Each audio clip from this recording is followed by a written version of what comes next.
La chronique bourse, la quotidienne Zone Bourse, Anthony Bondin. Bonjour à toutes et à tous, bienvenue dans ce point de marché Zone Bourse du lundi 26 mai 2025. Ce matin, ça s'appelle Speed Dating. Vendredi, les marchés financiers se sont couchés avec la gueule de bois à cause d'une énième offensive de Donald Trump sur les droits de douane visant l'UE, et lundi, il se réveille avec l'abandon temporaire certes de cette menace. Ça swing donc toujours autant avec le locataire de la Maison Blanche. Cette semaine, l'inflation et Nvidia reviennent au centre du jeu, et attention, les bourses de New York et de Londres sont fermées pour un jour férié aujourd'hui. En matière de relations commerciales, le scénario du moment s'écrit au crayon à papier avec une gomme à portée de main. Vendredi, Donald Trump faisait trembler les marchés en sortant de son chapeau un projet de droit de douane punitif à 50% sur les importations en provenance de l'UE à compter du 1er juin, c'est-à-dire dès dimanche prochain. Et 3 jours plus tard, le couperet est suspendu. L'ancien président américain a finalement accepté de reporter la date butoir au 9 juillet, c'est-à-dire à la date normale, à la demande d'Ursula von der Leyen. Une conversation très agréable selon Trump, une bonne conversation selon la présidente de la Commission européenne. Alors on n'en est pas encore au stade du gros câlin entre Ursula et Donald, mais c'est quand même un pas dans la bonne direction. Le commerce transatlantique tient donc pour l'instant à un fil diplomatique et à un gros mois de sursis. Entre-temps, les marchés ont vacillé, évidemment, mais ils devraient rebondir ce matin. L'investisseur, il est un peu comme ça, il raconte à tout le monde que le secret de la fortune boursière, c'est de savoir contrôler ses émotions, mais il sombre en dépression brutale quand Trump est de mauvais poil, et il devient plus hystérique qu'une ado au premier rang d'un concert de Taylor Swift quand Trump fait une concession. Le S&P 500 a quand même perdu 2,6% la semaine dernière, lesté notamment par la menace d'une taxe de 25% sur les iPhones non assemblés aux États-Unis, menace qui a coûté 3% à Apple vendredi et qui montre que Tim Cook n'a pas suffisamment ployé le genou depuis l'investiture du président des États-Unis. Même les autres membres du club des 7 magnifiques ont souffert, puisque ils ont tous perdu du terrain. En Europe, le Stoxx Europe 600 a un petit peu mieux résisté puisqu'il n'a cédé que 0,75%. Même l'insubmersible DAX allemand a fini par céder. Il a mis fin à 5 semaines consécutives de gains en rendant 0,6%. Dans un tel contexte, l'or a plus 3,8% et l'euro qui a gagné 1,5% sur la semaine et a porté à 9,9% ses gains face au dollar depuis le 1er janvier ont trouvé une occasion de briller.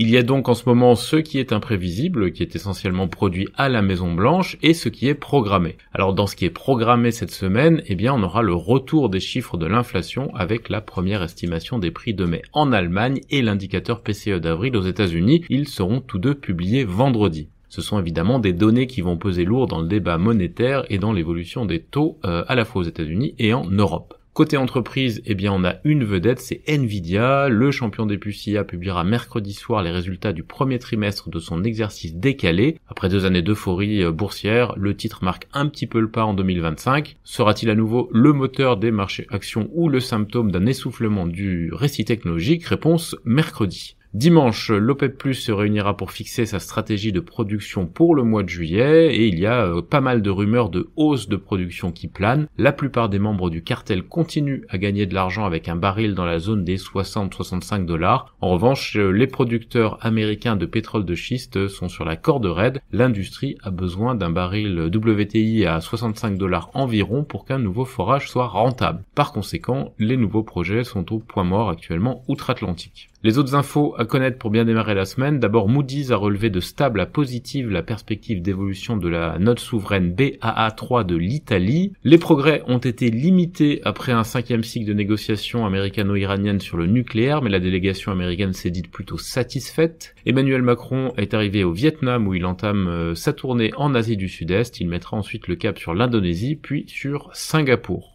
L'Union européenne envisage d'exclure 20 banques russes du système SWIFT dans le cadre de nouvelles sanctions contre la Russie. Pour rester dans la région, Donald Trump a pour sa part qualifié Poutine de fou dans sa dernière allocution. Le président américain a évoqué la possibilité d'imposer de nouvelles sanctions à la Russie en réponse aux attaques en cours. Je cite Donald Trump, « Je me suis toujours bien entendu avec lui, mais il envoie des roquettes sur des villes et tue des gens et je n'aime pas ça du tout », a indiqué le président américain qui a l'air de s'être un petit peu désolidarisé de sa position initiale vis-à-vis du président russe. La Chine et l'Indonésie, pour leur part, vont renforcer leur coopération économique, notamment grâce à un accord d'investissement signé entre les fonds souverains des deux pays. Côté Asie-Pacifique ce matin, l'Inde et l'Australie démarrent la semaine en petite hausse. Les gains, ils sont plus conséquents en Corée du Sud et au Japon, où le Nikkei 225 prend 0,8%. Du côté de la Chine, ça baisse, Hong Kong notamment, qui perd environ 1%. Les indicateurs avancés européens, eux, ils pointent vers un vigoureux rebond à l'ouverture. Je rappelle que les bourses de New York et de Londres sont fermées aujourd'hui pour un jour férié.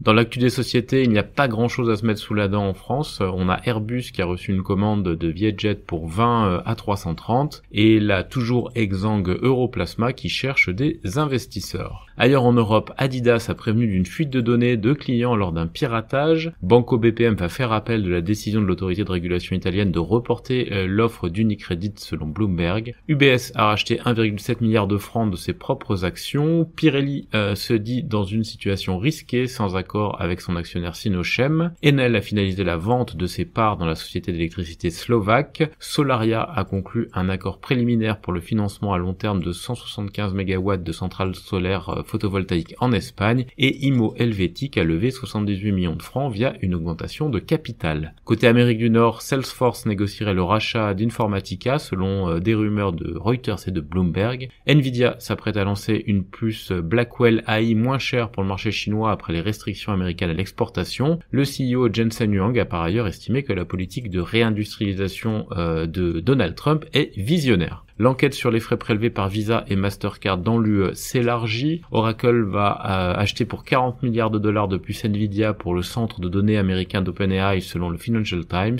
McDonald's va fermer son concept de boisson indépendant et les États-Unis envisagent d'accorder une licence à Chevron pour un entretien minimal au Venezuela selon Bloomberg News.